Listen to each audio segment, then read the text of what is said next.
Hi guys! So, for today's video, maglalaba muna tayo. So, ito yung bago kong washing machine na nabili.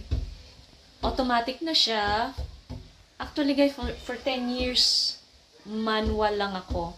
So, bago to sa akin, kaya naninibago pa rin ako. Kasi ibang klase siya. Ibang klase yung andar niya compared sa manual. So, tara, maglaban na tayo. So, ito na nga yung pinalit ko sa aking manual na washing machine na ang tagal-tagal sa akin, 10 years, Panasonic. Mamaya kukunan ko ng video. So, ito siya, American Home. Binili namin sa warehouse ng American Home na located dyan banda sa Belmonte sa Quezon City. So, nakalagay dito is 12 kilogram ang capacity niya. So, ito yung mga function niya. So, yung water level. Ito yung kung gaano ka, anong gusto mo, gaano ka, yan, mix, e-cotton stain, quick spin. Tapos, ito siya. Ito yung pipindutin. Tapos, ayan, yung kung gaano, mabilis ba, yan, heavy, gentle. Pag add soap, may extra soap siya.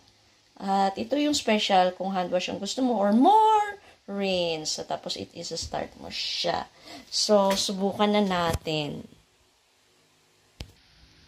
By the way, hindi ko pa naaalis yung kanyang papel dito sa labas. So, sabi niya, inverter na siya, tapos may stain clean. Which is, yung na-try ko last week is parang, yeah, may mga natanggal naman talaga na stain. Pero yung sa kwelyo, yung sa collar ng halimbawa yung uniform, medyo kailangan mo ng extra hand para doon. Kasi hindi talaga siya yung totally na parang blank slate ulit, clean slate.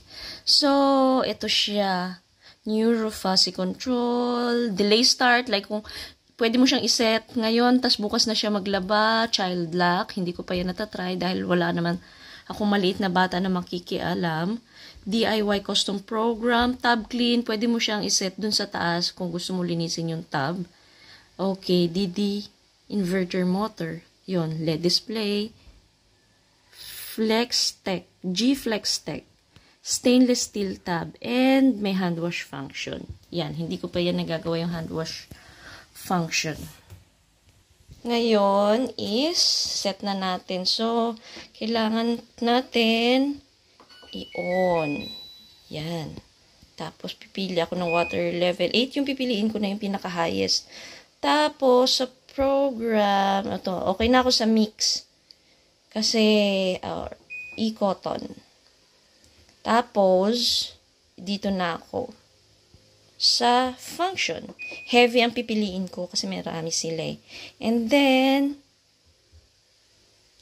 okay, start. Ito yung sa kanya, napansin ko, umikot siya. Kaya hindi ko nilagyan muna ng damit eh. Natry ko na kasi ito dati. Umiikot siya ng, hindi ko alam kung bakit siya umiikot kahit wala pang laman. Nung napansin ko yan yung reason na hindi ko muna siya nilalagyan ng damit. So, inaalaw ko muna na maglagay siya ng konting tubig. Tapos, ipopos ko. Saka ko ilalagay yung mga damit. Kasi nga dahil umiikot siya na hindi ko alam kung bakit. Yan. Okay, bye. So, guys, ito yung sinasabi ko sa inyo na 10 years kong ginagamit. Nandito na lang siya sa labas nakastock. Pero, parang hindi ko pa siya balak i-dispose. Kasi actually, ang nasira lang talaga is hindi yung makina, kundi yung cord sa likod, kinutkot ng daga. Ito naman ay 6.5 kilogram ang capacity niya.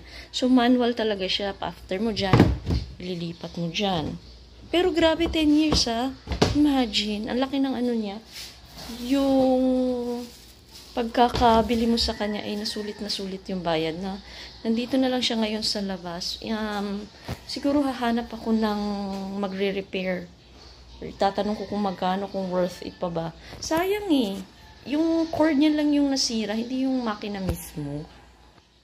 So, ayan na. Nilagay ko na yung mga damit. So, pag i-stop mo yung operation, kailangan mo itong i-pause.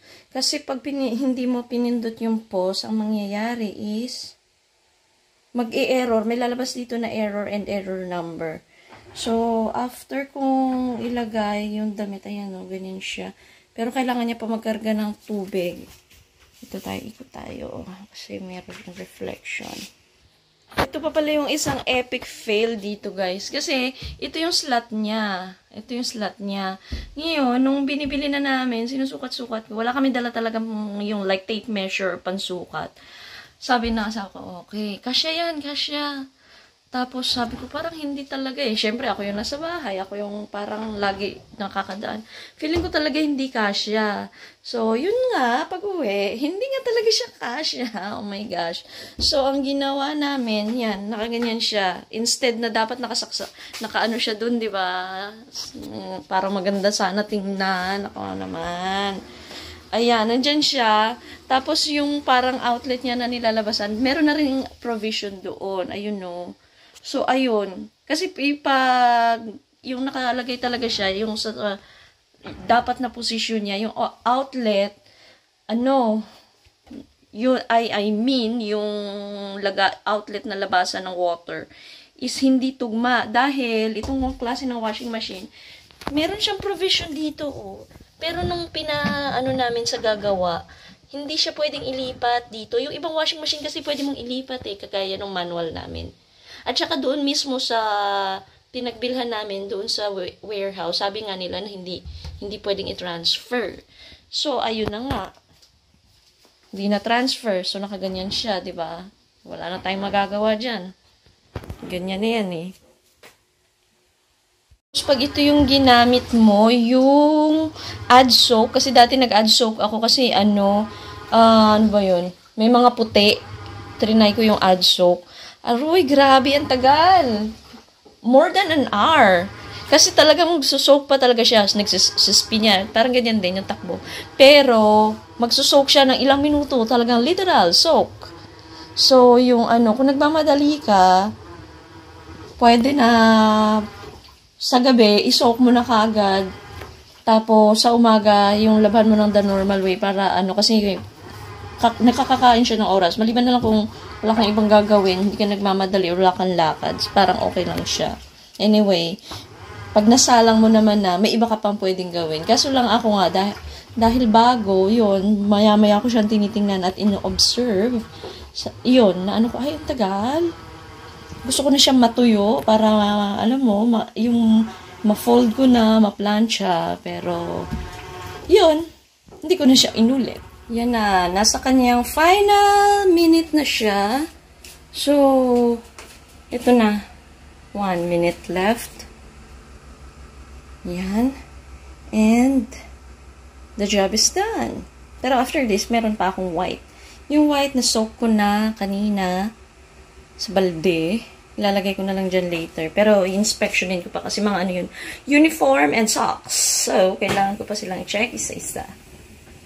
So, pagkatapos niya, ayan, so stop na siya, and mamaya, kusat siyang mag-o-off, ayan, wala nang ilaw, so off na siya. So, kung may ginagawa ka, or lumabas ka para bumili something sa palengke, grocery, yan, ganyan. Pero ako hindi ko siya iniiwan. Kasi, wala lang, basta, ganun. So, ito na yung puti na binabad ko kanina. Sinet ko lang siya sa 4 na amount ng tubig. Nasa mix pa rin siya. And nilagay ko sa heavy. Kasi nga dahil yung ikot ng washing machine parang ganun-ganun lang. Siya na yung nagbigay nitong oras na to. So 45 minutes nga raw lalabhan. So ayan siya. Konti lang sila. Kaya bumubula. Pero pag marami, ayan yung bumula. Gosh, kahit ilang scoop ng sabon ang ilagay mo. Ayan. So, nakita nyo, umiikot siya. Ang hirap naman i-angulo yung camera. Ayan, ayan siya. So, maglalabas siya ng 45 minutes. Mga 3 beses niya yan babanlawan sa ganitong amount ng oras. Kasi last time yung subukan ko na yan eh. Yan. So, yun lang guys. Thanks for watching. Hope you like this video. Please give us a thumbs up and click on subscribe. Bye!